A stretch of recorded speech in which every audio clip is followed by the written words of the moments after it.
because Yeah. you get one or copyright claims. Yeah, because You get one. I know when the KOTOR music started getting claimed, and I'd use that as background music in a lot of Let's Play stuff. I left it there for a year, did like 5 or 10 here and there, but it terrible. Yeah, not Right. good. Right. Well, we're live. So, are you ready? I am ready. All right. 3, 2, 1. 1, 2, 3. No, when you get to 2, you got to be quiet. You got to silently say 1, and then you know. Okay. 3, 2. Go. Hi, everyone. Hello there, everyone. Welcome back to Tapcaf Transmissions, the only Star Wars podcast currently live with a Christmas tree in the background. I am Corey, joined as always by Justin. How are you doing today, Mr. Eckhart's Ladder, with your Christmas display so bright? Yeah, I'm probably not going to keep it there because the tree skirt doesn't fit. But it's not plugged in yet. Maybe I'll do that before if we do Birrio or whatever tonight. Maybe I'll set that up so it's shining nice and bright.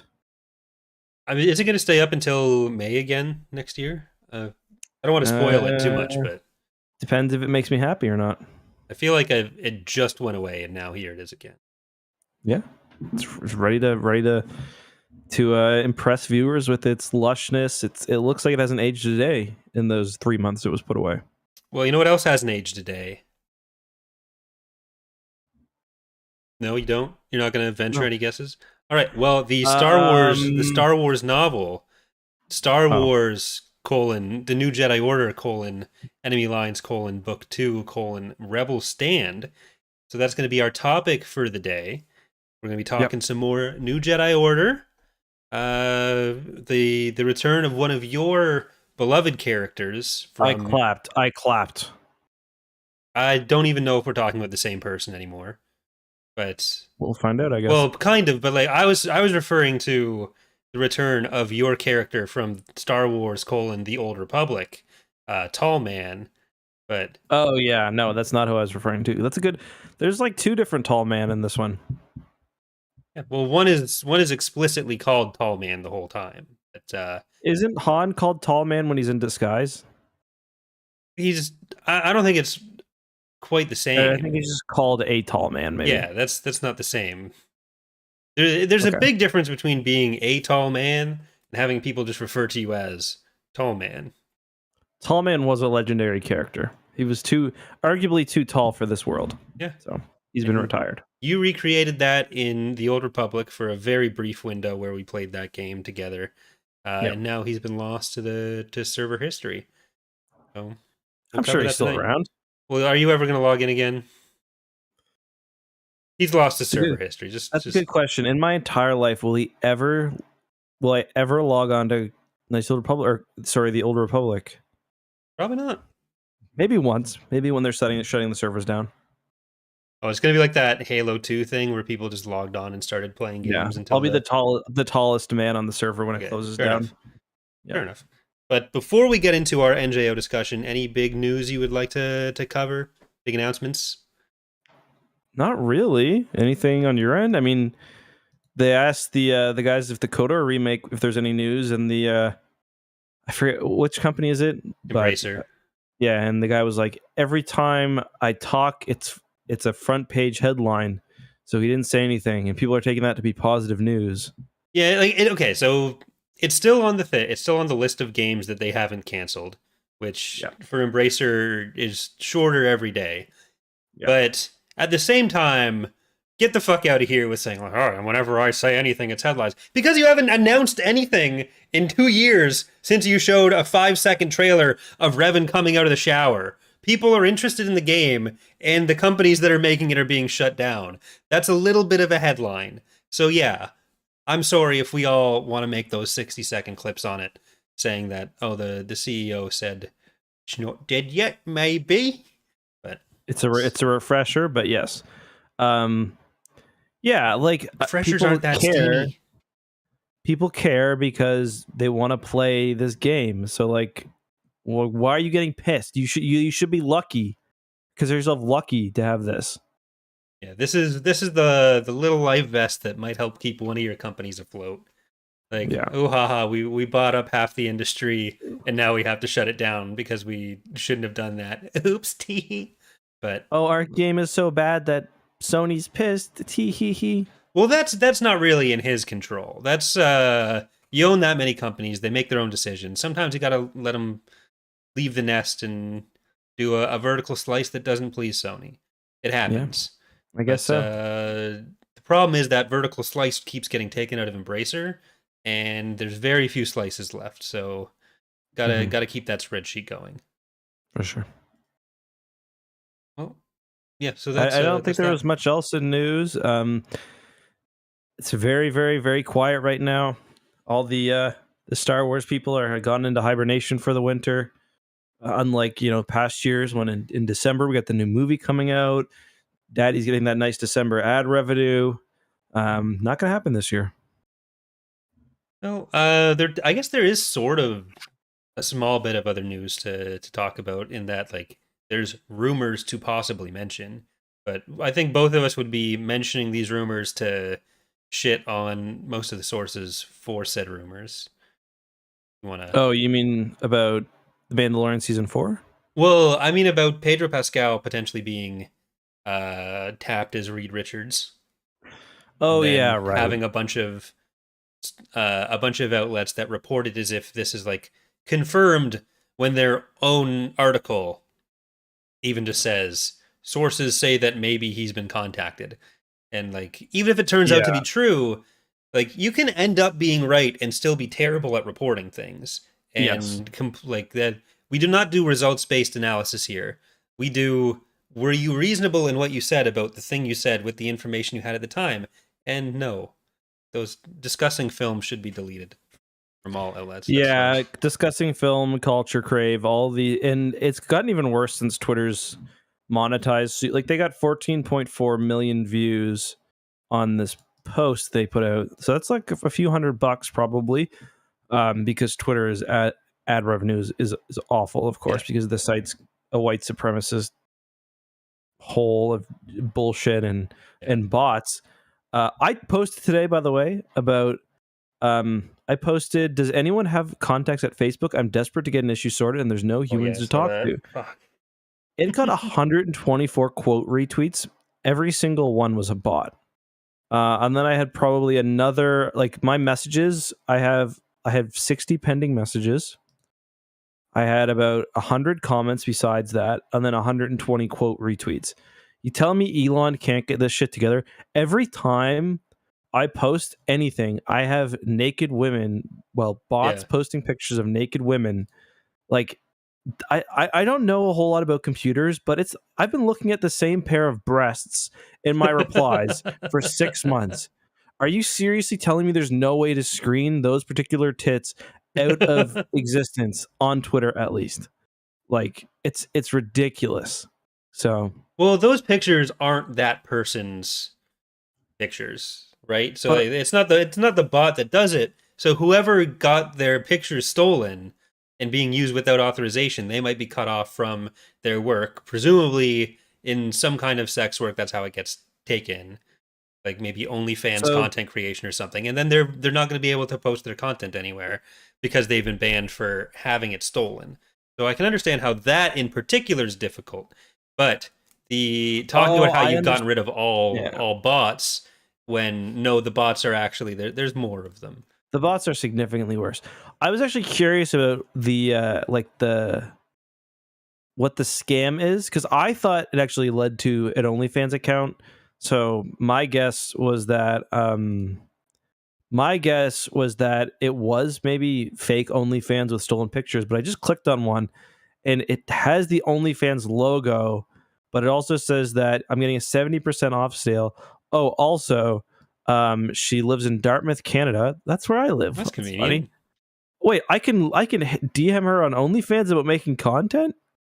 There's only one spot left, though, so we're gonna have to put this podcast on hold.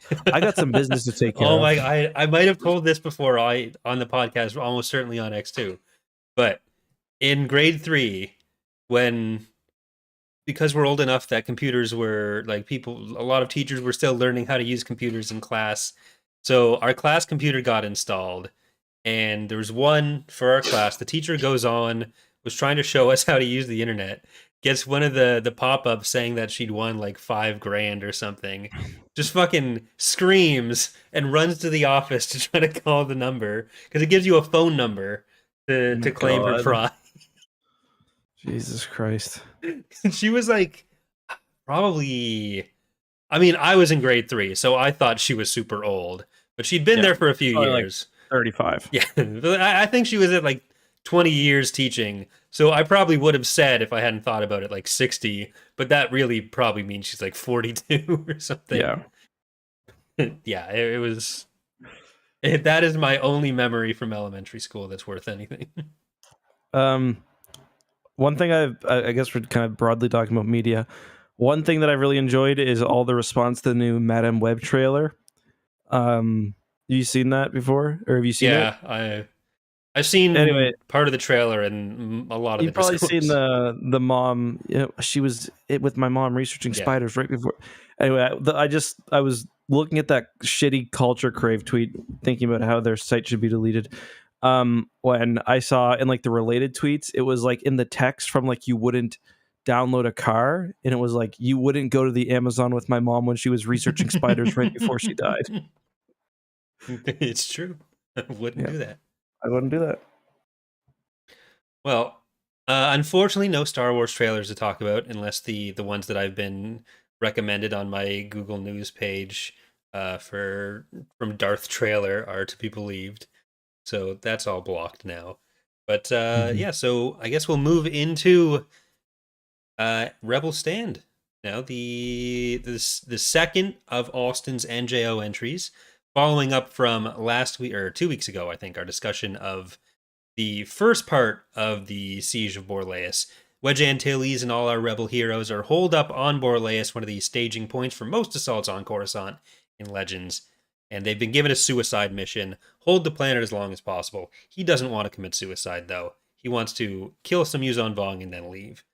So a lot of this book, we have the Base. continuation and ultimately the final moments of the Borlaus defense. Not actually a lot of Borlaus leading up to that final defense. We get Lusankia ramming a world ship. We get Luke fighting a tall man on Coruscant. So Mm. there's a lot of good stuff here. So what are your opening Yeah, thoughts? my favorite part was when Lord Nyax went to the Turkish leg lengthening clinic and came out 9 feet tall. That was really impressive. I'm not sure if that's how they accomplished it, but does Turkey Uh, exist in Star Wars? It's a good question. I'm not sure. Um, I will say that was maybe one of the dumbest sections of any serious Star Wars book I've ever read. The leg sabers or the discussion The of whole how he thing. turned. Yeah, When he goes Super it's Saiyan, especially, so stupid. The stupidest part, though, has got to be when his entire backstory is revealed by Face, I think, in like 2 seconds, just with no build up or anything. They're just like in their little base, and he's like, "Oh, by the way, this is Eric Ismarin." wasn't Lol, that we Luke found this. though? He was scrolling through his data pad of people he stalked. No, he tells Luke, and then Luke goes in his data pad and looks Oh, it up. okay, yeah, you mean like the backstory of Eric came from Luke after Base revealed it was Eric. Okay. Yeah, no, Yeah. he explains like everything. Like I had a different memory where Luke found out when he meets him the first time, which would have been better, but still bad. Um, like the idea of there being something really scary roaming Coruscant is really cool, like in this era. But it's so dog shit. Yeah, I mean, I was trying to think of what he was going for with should something gets unleashed, like there's a darkness in Coruscant that is now symbolized by Eric, but it makes their trip to Coruscant, the Vong danger posed to them is minimal, if Mm-hmm. not, or if even existent. They're really not at any point under threat from the Yuzon Vong No, when they're on Coruscant.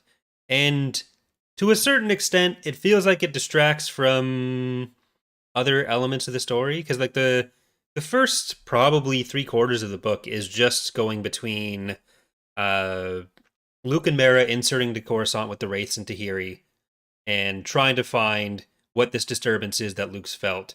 You get a few scenes with Vicky Shesh, who has similarly been sent to Coruscant with some other Yuzon Vong. She's escaping like multiple times from everyone over the course of the book until she dies, and then Yeah. the rest of it is Han and Leia on on a trip to go to different planets and get more help for the Resistance, set up some cells Yeah. for the Resistance that they've been talking about, which we kind of get That part back was to with that part was the kind of dumb, I yeah. thought too. It's Like, that it's was a waste. it's kind of a worse or a smaller version of what they're gonna get up to later, and with less impact.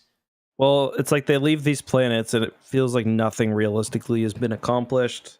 Like, oh look, we're meddling in an election. Oh, we've done this and that. And it's like, okay. Yeah, we're getting to the Um, real election meddling in Destiny's Way, though, so we're only 2 books yeah, away from we're getting close. Um, it's just like they're not even planets you've ever heard of before, I don't think. So it's just like they could have made it better maybe if they had Leia have to turn against a character that we'd actually previously seen her interact with, maybe. it. But kind of as it was, I thought that plot line wasn't that interesting. Like, I like the idea of going back to Coruscant. Um, I think they could have found a more interesting way to do it, but yeah, Well, it's so weird when like a lot of the setup for why we're going to care about going to Coruscant is done by uh the little bit of Jaina that we do get before the really even at the end we don't get too much of Jaina, but the little bit of Jaina we get in the book, no, she starts off uh with talking with Tahiri about like, oh, Jaina should go to Coruscant because this is how we might learn something about Jason. This is where Jason's gonna be. And like the team gets to Coruscant and the word Jason doesn't come up ever again in the book. Like they get back to Borlaeus and that's like true. I didn't think about that. Jaina, Han, and Leia are like they don't ask like any sign of Jason. The, He's just chilling. We good? we get a No. handshake from Kip over killing Lord Nyax, which I think there's some nice growth there. But yeah, it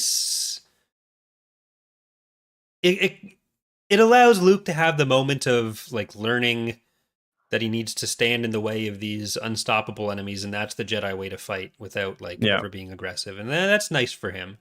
But I don't know. I don't know that it like what they do ever really justifies them going there or taking most of the book. yeah. No, I agree. It's like, it, and it's just like it's such a ridiculous. It's just stupid as well. Like, where Lord Nyax is like significantly more powerful than anybody who's ever existed. Like, he's basically like overpowering Luke, like through the Force, almost breaking his mind. And he's not even. He's just some dude who's in a tank. Like, he's not. It's just With weird. electronics. Yeah, with electronics. Like, I don't mind the lightsaber gauntlets and stuff. It's whatever. It definitely looks a little goofy when you see it. Also, that one image of Lord Nyax that's floating around, I don't forget what it's from. It doesn't look anything like him. Because he's supposed to have like curly hair? The one that has his sabers and stuff. Yeah, because he's supposed to have like curly hair and like a boyish appearance. Yeah, it gives him Um, almost Vongy armor. yeah, so I'm kind of wondering if maybe the person never actually, like, he doesn't have full body armor like that either. Like, he's got chest plates, but like he very specifically has a gap between his chest plates and like his lower plates. So Yeah, it's almost like someone plugged the book into Midjourney and asked for a yeah, picture of Lord Nyax. Then you yeah, accidentally get some Vong stuff thrown in. But like yeah, he doesn't look like a 30-year-old because Luke describes like this boyish grin and everything that he looks yeah. like a or 20-year-old really. Like Luke describes him looking really young and only realizes how big and evil he is when he realizes that the window he's standing in is the same 3 I meter did like tall that scene. window. Yeah, I did Yeah. like that scene. Yeah, like he is supposed to be even like younger looking than he is, because he's got that, like he's got like a childlike personality, because his brain's been injured, um, and he spent most of his life like in that tank. Uh, he's basically like a Spartan. So I kind of want to commission some art of him, maybe like I did for Abeloth. So maybe I'll do that. I mean, like one of the other things I kind of thought of when trying to think about like what the point of it might be Mhm. is that like the Vong, you start off with them being this kind of unknowable evil for evil's sake kind of thing, and now we're starting to get to the points in the books where we understand more about what their motivations are. So Yep.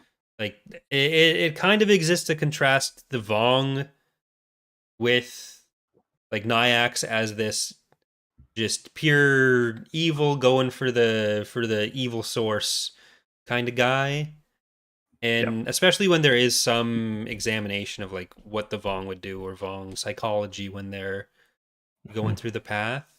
But even that, I feel like it's probably a little shaky. It gets also more ridiculous where he's like breaking open the Jedi temple and stealing the Yeah, Force energy. Like it like turns into a Dragon Ball Z battle where like they're like, so for those who haven't read the book, he basically is like he's being driven by some kind of like unconscious desire, which he doesn't even really understand, and it just kind of manifests in him wanting to break through this wall, and he has visions of it, and he kind of commands the survivors of Coruscant to do his bidding. And eventually he breaks through with one of those big construction droids. I think they're meant to be the same ones from the X-Wing series. Um, and it's like it's this font of power almost, or maybe yeah, it's not a font. It's just like a reservoir of power, yeah. A and he Force sucks it up. nexus from this dead Jedi that the or dead Sith that the temple was built on top of. Yeah, and he starts like levitating, and like Luke and Tahiri and Mara are near it too, so they're gaining powers. So they're like throwing massive chunks of boulders at like chunks of rock at it. It's just very silly. And it's like it goes against like the like when people talk about Star Wars being video gamified, like that's a really good example. Yeah, like even after he dies, shooting like rock cannons out at capital ships in a feat of strength that Star Killer would be like, wow, that's strong. Yeah, yeah, for sure. And he's like he's overpowering Luke. Like he almost makes Luke jump off a building at one point. Yeah. Even though we know from the Jedi Academy trilogy that he can fly, and that he flies in Courtship of Princess Leia as well, I think. But whatever. Well, the powers depend on what book is in, so you Yeah, can't just expect Luke to always be able to fly. that's true. I did kind of think that like the conclusions that Face and Luke and all them reach about how Vong would act in different situations don't quite mesh with what we know about them. Like they're on patrol, or not on patrol. They're looking for Lord Nyax at first, and they Mhm. find this Vong patrol, and then it turns into like, oh, why are you here? This is supposed to be our turf, blah blah blah. And the logic that Luke and Face use is that if they're on duty and they're supposed to be there, they're only doing things for their superiors compared to these guys being here on their own volition for their own like glory and stuff. And it's like, Well, that's what the Vong say to them, because that's why they end up attacking.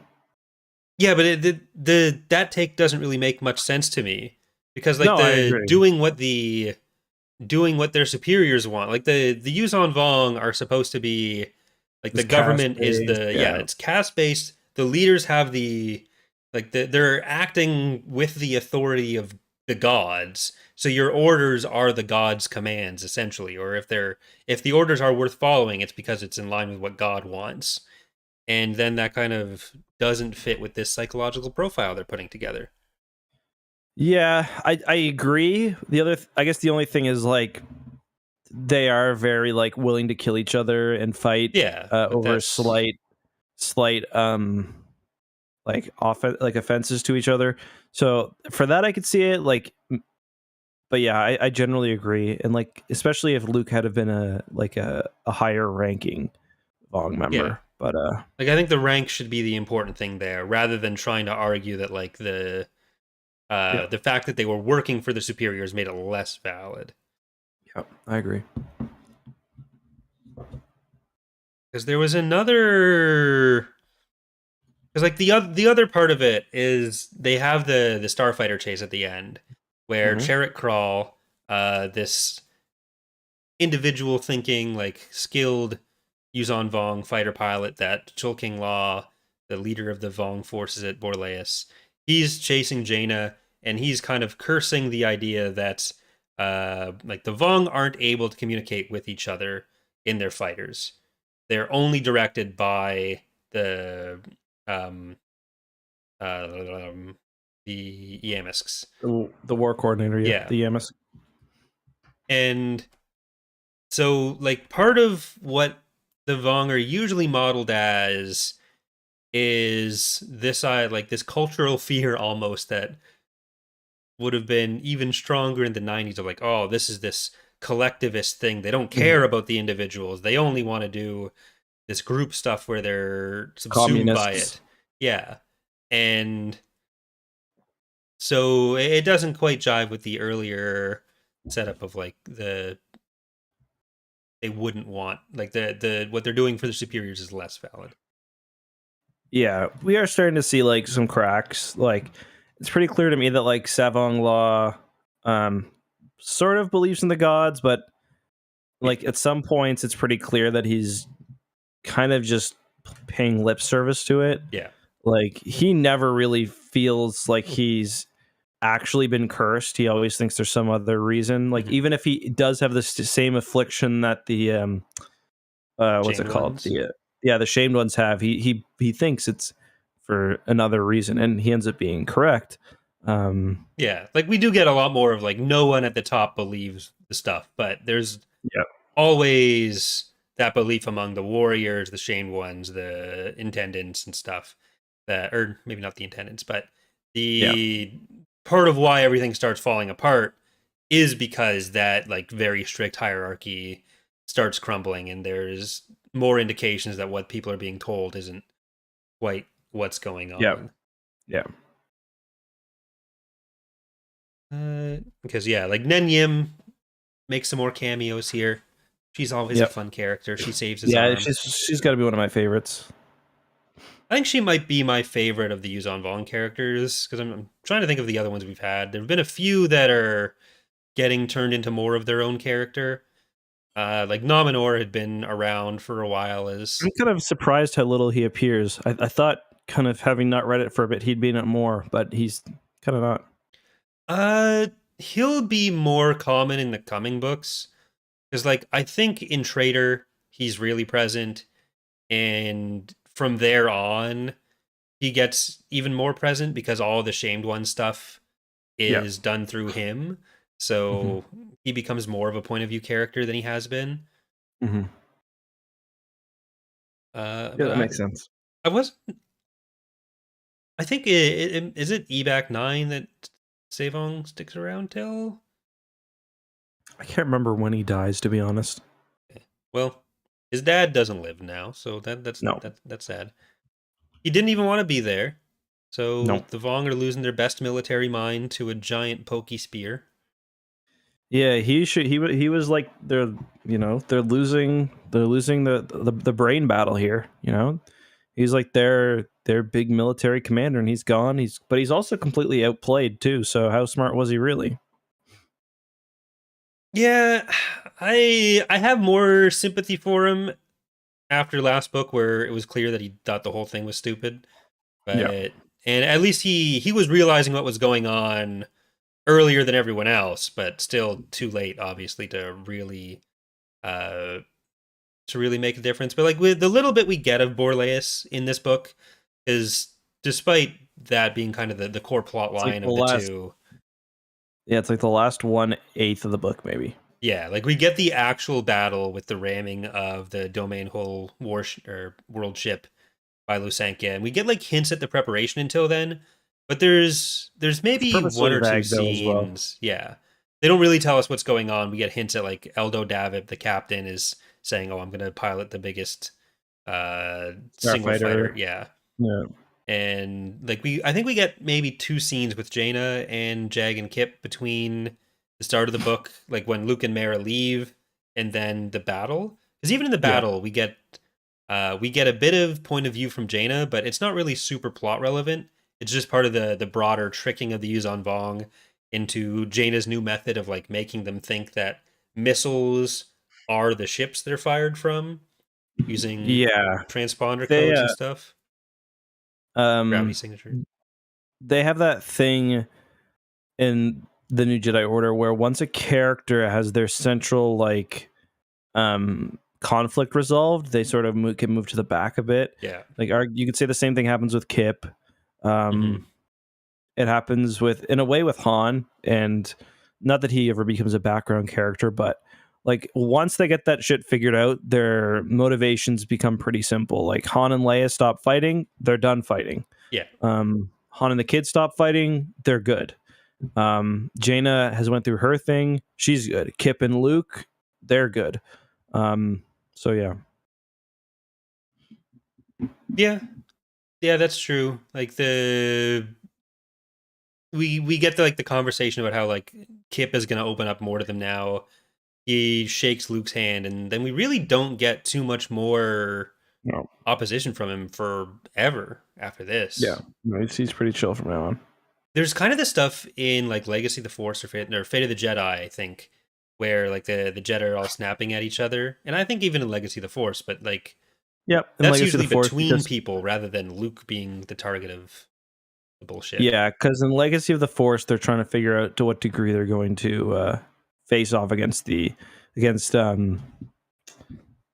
Jason's faction, right? Yeah. Um, and then later in Fate of the Jedi, I guess it's something. I mean, we see that like Luke's council has they got to figure out to what degree they're going to comply with the GA's. Yeah. Bullshit. Listen to GA stooge Kent Hamner. Yeah, exactly. But yeah, the fascist. Well, speaking of fascists, I do think that Jag is a bit more of a more fun character in this book than he had been for his few appearances. But he's finally getting some tail. Well, there's that, but there's also the tendency that I think Allston kind of has, where a lot of the characters end up being kind of the different expressions of the same quippy person. Yeah. Like you could imagine any of the lines in the book being said by any of the characters. Yeah, it's like all Wes, and I just kind of ignore it because I'm like, okay, what Wes 3 said that. Yeah. Well, speaking of Wes, when the Tainab Yellow Aces show up, that was fucking funny. So he accidentally flirts with Jaina, and then he gets back, and Wedge tells me, he's like, "Oh my god, I flirted with a 9-year-old," which is funny because like that's kind of how I still see the Solo kids sometimes. It's like, oh yeah, she's 19 now, not 12. Which at least like this is the first character who's so I made a joke about this last time. Yeah, I made a joke about Wes doing this last time, but in Wes's defense, he didn't know how old she was. She was a squadron leader, so we probably expect her to be older. Shouldn't be sexually harassing people at work or anywhere. I'm gonna go out on a limb and say that. But everyone else who hits on Jaina, despite being much older and her being even younger at the time, doesn't seem to have a problem with it, including the authors who are doing the writing of it. So thank you, Aaron and Wes, for being slightly less weird about that. Yeah. I mean, Wes, heart of gold. So yeah. So can we give the book the -3 stack polls award? I mean, yeah, okay. I'm down with that. It's not super horny. There is one makeout scene, but that's okay. Well, I don't mean like super horny in general, but the someone takes at least one opportunity to dehornify the situation. Mm. And it's like jerking off before you make a big decision. The Vong get down to the Borlea space and whole biotic facilities. It's just jizz everywhere. That's the biotics they're talking about. What have they been creating in here? What are the Jedi been up to? What is this substance that they've been researching? This looks like a Yamask fluid. They must be getting brain in here. Well, when the world ship starts spewing the juices, and Luke's like, I don't even want to know what that is. Yeah. Oh yeah. Luke also hangs dong in this book too. We didn't talk about that. Oh yeah, when that's in Palpatine's secret super weapon. I'm doing a video on it. I already did, so go fuck Fuck yourself. it, whatever. I got more subscribers. So. Yeah, that's true. You do. Just send more to mine. Okay, I will. But yeah, so the way the atmosphere on Coruscant is kept up is there's these big vats of red goo that cycle everything and get sent through Coruscant's ductwork network. But Luke has to go swimming in it, and it apparently because it like eats away at the harmful materials in the atmosphere and then spits it out nice and clean. But Luke's outfit is also a harmful material, so he just goes swimming, stands up, and then everyone just sees his dick, including Tahiri. I was trying to figure out if everyone did or if just Mara did. I think everyone did. Let's go.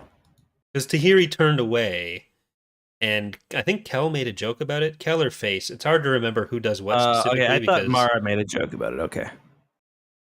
I could be wrong, but Kel made a lot of jokes, and again, all the characters they could all say the same line. Yeah. Yeah. If you want to control F in it, I only have my No. I I wasn't doing that. Yeah. Well, then, well, good for Luke, I guess. No, I only read this on my Kindle. I don't have it on my computer. So I have for one of the Borleus scenes, we get the Black Moon Squadron members who I think are dead by the end of the book. They die off screen in the they mention a lot of fighting is happening on Borleus, and like everything's getting whittled down. We never see any of it. We just haven't mentioned later at the end that it's happening. Yeah, we see like one Vong incursion where they're able to like completely attack the base with no problem. Yeah. Yeah. But we're busy on Coruscant anyways. But I think one of the members of Black Moon Squadron was actually Yunharla, because it was a Bothan named DISSTI''WYN. And this would really piss off the Vong because this is Dis Twin.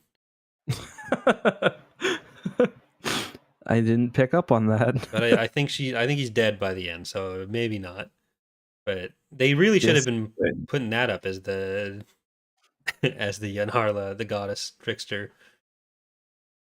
How did I never notice? I mean, I think anytime I see a name with with that many repeated letters, I kind of just move on and just like, okay, that's the weird name. I'll remember it as that. Well, they never come up again, so it's unnecessary. But I thought like it had to be what he was doing, right? There's no way that wasn't. I thought it was a Twi'lek at first, but it turned out to be a Bothan. Very furry Bothan. A very handsome Bothan is actually how he's described, but yeah. I mean, I'm trying to figure out I'm trying to remember, like, they really do throw the Jaina has some secret technology or secret strategy in a lot in these two books, where it's like, oh, we're about to be overwhelmed. Good thing Jaina has this one ability she's been saving where she's going to take half the fleet away. In this one, it's kind of the missiles, but I'm sure we'll see more shenanigans. Yeah, that's one of the things that I do enjoy about the NJO overall is like the way the tactics and tech progress on both sides throughout it, where like it's long enough that you can have like a book where like this is the meta of the war right now, and even though it doesn't necessarily shift in every single book, you have like the through line of like, oh, this is how we overwhelmed the Dovin bases, but now they do this other thing with it, and then they can still hold or maneuver the world ship. So where did they get all this metal and all this computer equipment to do what they've been doing? How do the Vong not see that? And explosives too, right? I don't know actually. Do they put explosives in the thing? I'm not sure. Yeah, because it's like the spear is like packed with explosives. Yeah. So it rams in, and then the tip detonates, which they also saw in the bionic facility, and then it just happened. Like there's more and more as you go back throughout the core of the ship. Yeah. I don't know how they did that. It's like they're really resource stricken until they're not. Where like, yeah, they've got 1 million pounds of explosives to fill up the Super Star Destroyer with. But that's kind of just the way she goes. Where like they don't have enough torpedoes for everyone. It's like, yep, only the elite pilots get torpedoes. Everyone else, good fucking luck. Yeah, Jaina Squadron gets a bunch of them. Luke Squadron gets some. Everyone else, like you're probably gonna die. So it's just... yeah, like we're not gonna bother. Like, yeah, if you don't fire them off, and then except for that one ship that they leave there had torpedoes in it. Yeah. Well, speaking of firing off in the biox facility, like everyone's family ends up being there.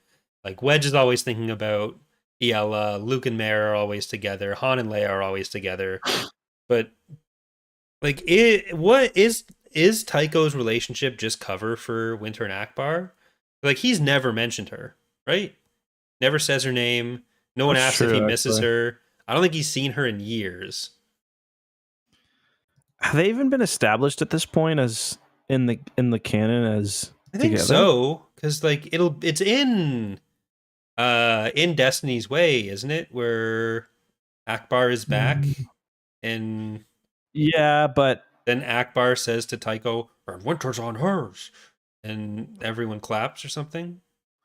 Yeah, he says she's not gonna want that human stuff after she got the frog juice for 6 weeks. Frog juice, Turtle? I don't know. I guess not a frog. But, he's not a frog. He's in no way a frog. No, I mean he looks like a frog, kind of, but.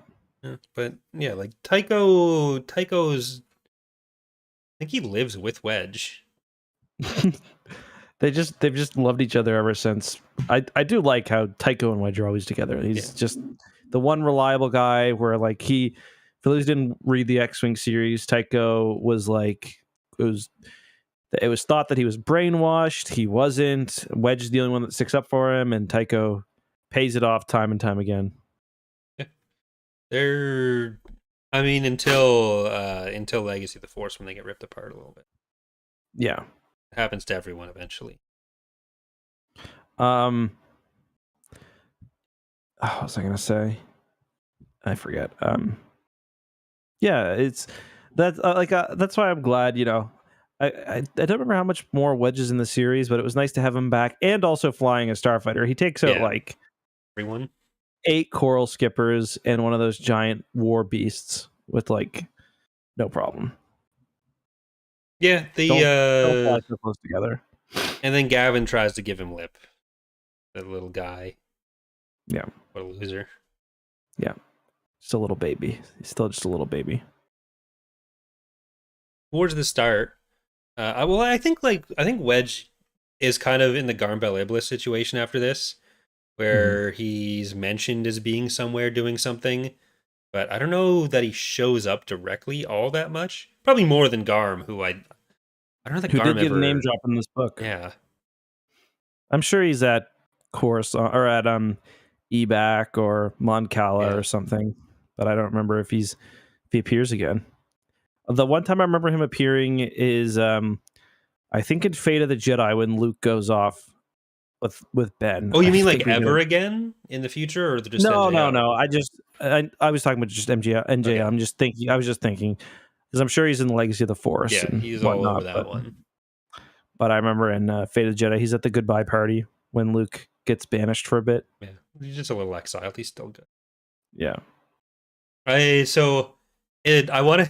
What I want to do, my Twitter troll X troll of the week, is just take a screen cap of the section of the book where Luke is talking about like standing in the line of the people who want to like that's his failure with the Jedi and this is what he needs to bring forward. Is just put that with a picture from Last Jedi of Luke in front of the. Be like, wow, this is even the book is cringe. Yeah, and then see how many Legends fans talk about how this never would have happened with Legends of Luke's because they've watched a lore video about it rather than having ever read a single Legends book. To see what they're. I'll support you in that if you do it. I think those are my favorite responses. They're just always so funny. Of like, I don't care if you like or dislike Legends or canon. Great for you. If you like or dislike Last Jedi, that's fine. It's the ones that I find funniest are the ones who will hear about a thing that Luke did in Legends, make a mistake thinking it's from canon, and use that to talk about how much canon sucks and how great Legends is. Because it's I just find it hilarious. Like when Luke loses his mojo in the Thrawn duology. And when there's a biotics facility covered in mojo. Jism. Yeah. But that's my project for the week. We did get a bit more of a plot line that got kind of dropped throughout the rest of the NJO though, with towards the start of the book when there's some repair work going on the Millennium Falcon, and 3PO is talking to one of the Yuzon Vong Hunter droids, where Oh yeah. they're talking about like the sparks as being life, and then one of the 11A droid, or 11A, that's his designation, one of the Yuzon Vong Hunter droids is they're both very, they're getting into the existentialism. Yeah. Then Yeah, they're both like racist to R2, so it balances out a little bit. Speaking of R2, I don't like R2 talking. No? No. In like actual text, or yeah, the in actual moaning text. Yeah. in Zan's No, books? I like that. I don't like when like we've got R2's transcript. I don't think it's good. Yeah. He's got to be a really hard character to write dialogue for, because you can get a bit of the attitude, but R2 actually saying words will always seem wrong. Exactly. It's kind of like if Chopper just spoke. Like, well, you can all hear exactly what he's saying. Slurs, yeah. Yeah. It's like if you're to make a Twitter account with like all of Chopper's dialogue and then no slurs. Yeah, it just feels fun. Yeah.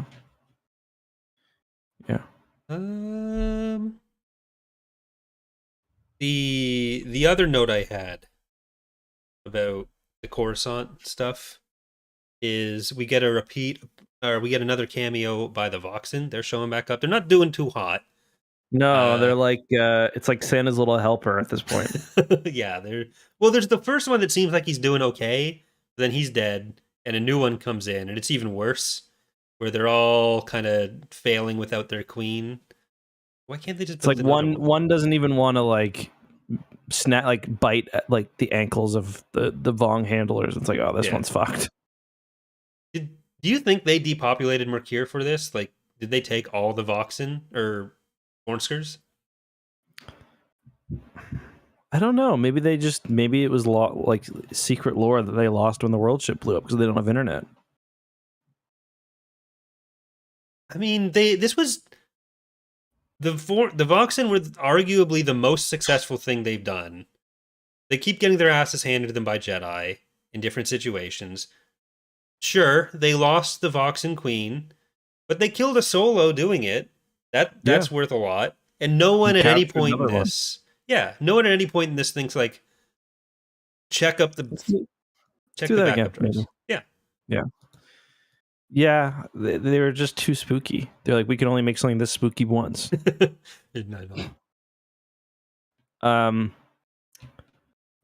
the Voxen are fucked. It's also kind of like wondering, like, maybe they should have just left Lord Nyax on Coruscant.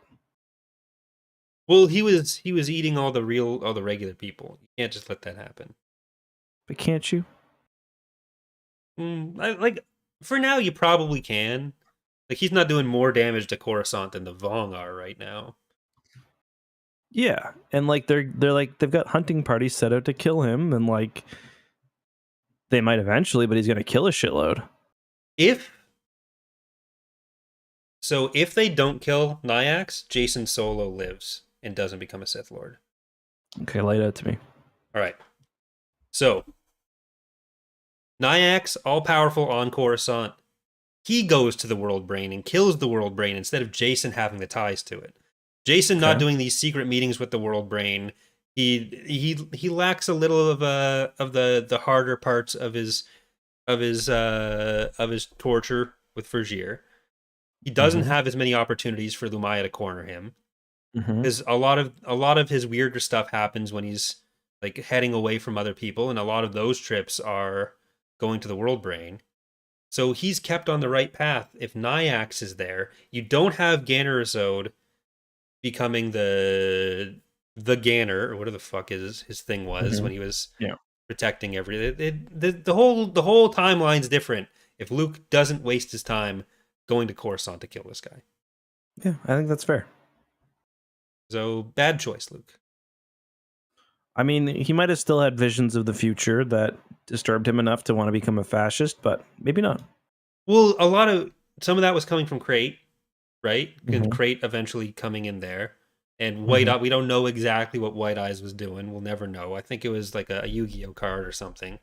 But if charging is a nut. Yeah. That's disgusting. We don't talk about that kind of thing on this podcast. Just what he was doing. I'm just trying to be factual. I used medical terminology and everything. That's what it says on the charts. Yeah. But so Vergir came across Crate in Vong prison at some point. He could have been on Coruscant. Nyax is drawn to the Force power stuff after he drains the Force reservoir. He goes and finds Crate. Crate's killed. Well, he also talked about just destroying the planet too, so he might have just done that. Well, yeah, and at this point, like, who needs Coruscant anymore? It's true. Coruscant gets way more fucked up than it is later on. Like, they walked that back. Yeah, it was supposed to be, it'll be decades before anyone can live on this planet again. Like, there's like nobody left. But also, let's put Luke's council on it next book. Yeah. Well, a lot of the stuff in the Unifying Force gets kind of walked back, but we'll talk about that when we get there. That's got to be like a classic 3-hour episode of talking about all the stuff that changed there. But yeah, we do have the heroes triumphant again. Sol Kang Law makes his last call to save Vong, say goodbye. Says he's gonna give him his last words, and then he doesn't say anything to his crew after that.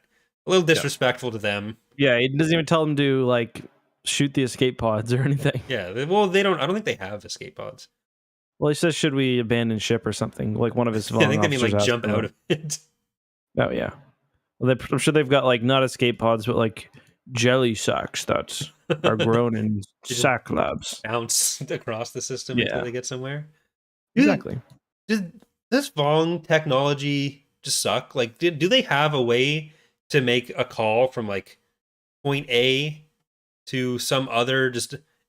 So in my house, I have a Villip to communicate with people. Is it all only like walkie-talkie style? No, if I remember correctly, in one book they talk about stroking it a certain way to call a specific person. But I could be wrong about that. I feel like the reason we only hear about like the one-way Villips is because those are always between like covert agents or whatever, where like you don't want them necessarily being able to call everybody. But I feel like they talk about how there's certain ones that they can like make call multiple people, but I could be wrong about that. Well, it's like the squadron communication thing. Like they can't talk to each other at all. Yeah, for that I was like, what do you mean? Like, of course they can. They can waggle their cockpit at each other. Yeah. That was the big thing with this book though. Like all the wedge sections especially. It's like, okay, I want to try this in squadrons. Yeah, I was thinking that too. Just I mean, I think the Yuuzhan Vong ships are kind of boring, but well, I don't mean specifically shooting the coral skippers, but like the thing Wedge did, where he fired off the torpedo, like yoked down. He was yoked. He was super yoked. Yeah. That Wedge. We knew that. I feel like that could have been a workable strategy for something in squadrons. And now I think we need to get like another tournament together, not for $20,000, but for just like $12, maybe like $3. The stream adder out, so like $6.50 or something. Yeah. You guys will get you guys will get half of any donations we get. Yeah. I missed that game so much. Me too. It was the best. All right. Well, I think we gave Rebel Dream. I think we each gave it an A.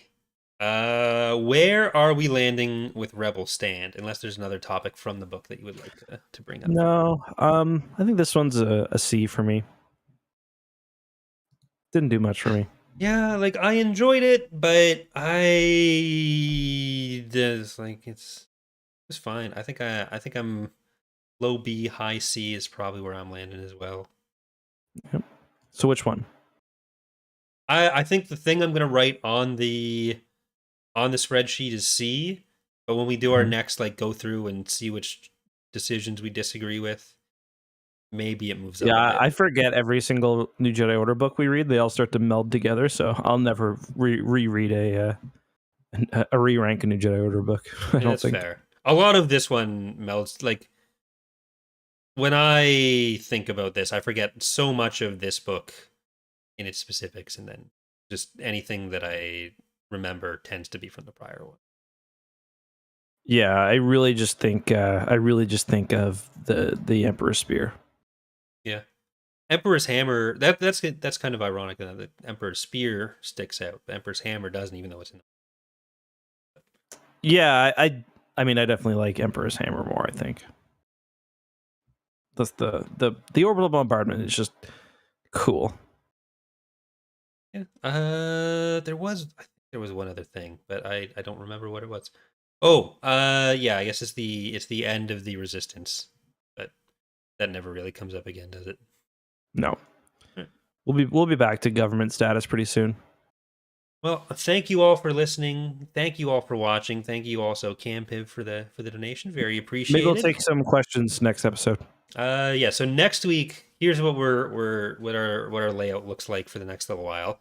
So next week, me, you, and special guest Ilkin will be out together, planning the episode that we'll be having on the 30th, where the three of us will be reading the new High Republic book, Eye of Darkness. So week off next week, nothing's happening. Eye of Darkness the week after that. Then we can either finish off Jedi Prince, or do questions, or do Jedi Prince and questions for the 7th. Probably do that. Because we're probably not going to have a lot. Like the angry summary last time, I think, was the highlight. But yeah. So we'll do final Jedi Prince book with Q&A attached to that for December 7th, November 30th as our next episode doing Eye of Darkness. Yes, sounds good to me.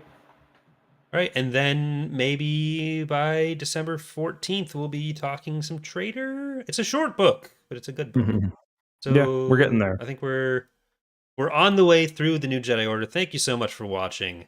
We're about to be over on youtube.com/ECKSTOO and twitch.tv/CoreyLoses, playing some escape room games for a friend of the show, Zach's birthday. Yep, we both need to install the game right now. Yeah, I didn't even buy it. I didn't know that's what we were doing. That's what we're doing. So hope to see some of you there, and have a good one, everyone. Bye, everybody.